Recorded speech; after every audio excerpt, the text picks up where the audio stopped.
मेरी, चाहे शादी के दिन मर जाऊं, शादी तुझे से हो मेरी, चाहे शादी के दिन मर जाऊं। महमूद कसूरी रोड पर वाक़े कैफे टेरेस का इफ्तिताह जहांगीर बदर और अदाकारा मदिया शाह ने मिलकर किया।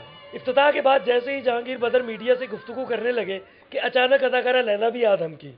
अदाकारा ने सलाम की गर्ज से सीधा हाथ जहांगीर बदर की तरफ बढ़ा दिया।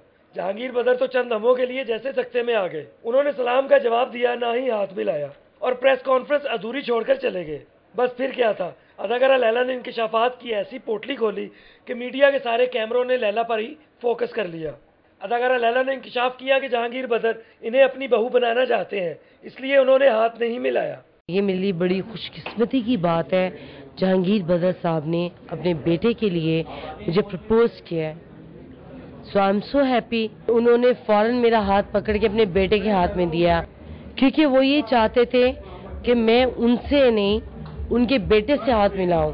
अदाकारा लैला ने यह भी दावा किया कि इस हवाले से इनकी और जहांगीर बदर की अदाकारा मीरा के घर मुलाकातें भी होती रही हैं, जिसकी गवाह मीरा की वालदा शफकत बेगम भी हैं। सहाफियों के सवाल करने पर अदाकारा लैला ने कहा कि उन्होंने जहांगीर बदर की बहू बनने के लिए अभी हाँ की है और ना ही ना। Right now no yes no no. Laila ने यह भी इंकिशाफ किया कि वो बहुत जल्द सियासत में कदम रखने वाली हैं। इस मौका पर मौजूद मदिया शाह ने कहा कि वो लैला को अच्छी तरह जानती हैं, ये सब कुछ उन्होंने सस्ती शोहरत हासिल करने के लिए किया है। आई डोंट नो उसको क्या प्रॉब्लम है, सारा मीडिया देख रहा था और उसको जब रिस्पांस नहीं मिला तो इल्जाम लगा दिया, और दिस इज वेरी बैड। इस तरह नहीं होता। मेरी को स्टार्स है, मतलब काम किया हुआ है, मगर इस तरह से शोहरतें नहीं मिलती, इस तरह से इज्जत नहीं मिलती। करीब के शुरका का कहना था कि माजी में भी बहुत सी अदाकाराओं ने शोहरत हासिल करने के लिए कई शॉर्टकट ढूंढे। अदाकारा लैला के इल्जाम में किस हद तक सच्चाई है, इसका फैसला तो वक्त ही करेगा। कैमरामैन मलिक जावेद के साथ जैन मदनी, सिटी 42।